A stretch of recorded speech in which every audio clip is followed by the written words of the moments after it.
Planet Dolan. From diving into a carpet to walking into a cactus, the Planet Dolan crew reenact some of the best true stories from Reddit about the stupidest ways we hurt ourselves. I'm Soup, and today I'll be your narrator. This story was submitted by 911 Mom of 8. One day, Goobie was helping her husband Dolan replace the bathroom fan. She had to stand on the side of the bathtub to help. When she was done installing the new fan, Goobie began to climb down when she slipped and hooked her butt cheek on a wall hook that she uses to hang her loofah. It was very painful, but in the end, also hilarious. This story was submitted by PM Me Whatever. When they were high school seniors, Pecan and a bunch of her friends rented a beach house where they got very drunk. One night during the trip, Pecan got so drunk that she ran out of the bathroom naked, screaming for her boyfriend. She then ran to the freezer and grabbed some ice cubes. She proceeded to hold them against her ass as she collapsed to the floor while laughing and crying. Also during that trip, Pecan bruised her nose from opening the hot tub cover too quickly. She also bruised her knuckles from trying to open a coconut with brass knuckles. This story was submitted by Janana100. Princess Proton found her dad's EpiPen while looking for some sore throat spray. Curious as to how it worked, she played around with it when, suddenly, the needle shot through her thumb. Luckily, since it went straight through, most of the epinephrine oozed out of the needle and onto her hand. Considering how she was a 100-pound 10-year-old at the time, and the EpiPen was meant for a 200-pound man, Princess Proton was very grateful that she didn't get the full injection. She hid the evidence and never told her parents about what happened until years later. This story was submitted by CathNelson. When she was 10, LadyBot discovered that the feet on her prosthetics could be unscrewed and moved into different positions. So she got an Allen key and took it to school so she could unscrew her feet and show her friends at recess. When she showed them, none of them were very impressed.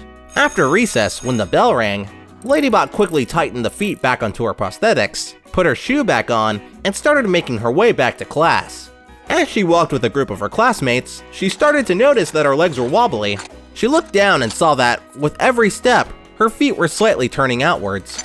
Not thinking that she didn't tighten the screws enough, LadyBot ignored it until it got to the point where her feet had pointed completely sideways. Despite this, she kept trying to walk until her foot fell off. She slammed the now footless prosthetic down, which caused her to jar her knees and hips before face-planting on the corner of a cement wall. LadyBot began bawling her eyes out, which caught the attention of a new teacher who didn't know what to do because it was her first day. The teacher gave her some tissues for her bloody nose and called the maintenance person to ask if he knew how to fix the prosthetics. This story was submitted by 25.80697.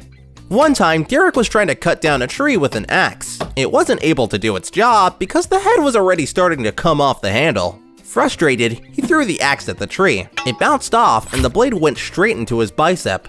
Derek was fine after receiving multiple stitches and a tetanus shot. This story was submitted by kimlh. Andy was 7 years old when she got her first dog. One day, she took her dog out on the yard on a leash but quickly got bored. Instead, she decided to climb a tree. So Andy tied one end of a long jump rope around her waist while the other end was tied to her dog's leash. She began to climb the tree, and by the time she was near the top, her dad pulled into the driveway. That made her dog wildly dash for him at full speed, making Andy fly out of the tree and landing halfway across the yard. She was dragged the rest of the way. Her dog never broke stride. This story was submitted by HugOWar.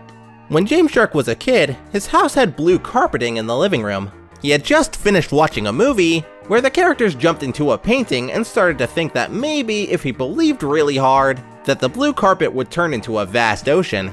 So he climbed up onto the recliner and dove into the floor.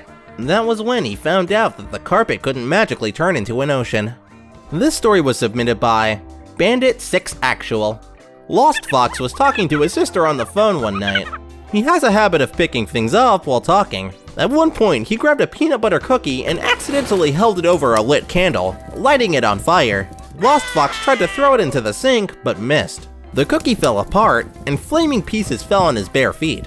That was when he learned that there were a lot of nerve endings on the top of his feet because it hurt badly. He dropped the phone, screaming in pain. Even though he dropped the phone, he could still hear his sister laughing on the other end. This story was submitted by RoseandTea. Hellbent used to work with all kinds of plants. Among the plants he worked with were large cacti. each around 3 feet tall with large spines. One day, he had to get a plant for a customer. Not paying attention to where he was going, he walked into one of the big cacti. Hellbent and one of his co-workers spent around 6 minutes pulling out spines from his body. His co-worker even told him that he looked like a big pincushion. Ever since that day, Hellbent hates cacti. This story was submitted by Cuber01. A long time ago, when Sweet Commando went to a Cub Scout camp, he was given a pocket knife. It was his first time ever using one. One day he was sitting on a log, whittling on a stick, when a mosquito landed on his leg. Naturally, he tried to hit it with the knife in his hand. He sliced his leg and blood began to seep out of the wound. Sweet Commando started freaking out. It wasn't because he just sliced his leg open, but because he didn't want to get in trouble. A few minutes later, he found himself in the health lodge getting bandaged up. For the rest of his time at the camp, he was known as the kid who cut his leg while trying to kill a mosquito. However, he did manage to get all the leaders to tell him their knife incident stories, which he thought was pretty cool. To this day, Sweet Commando still has a 6-inch scar on his leg.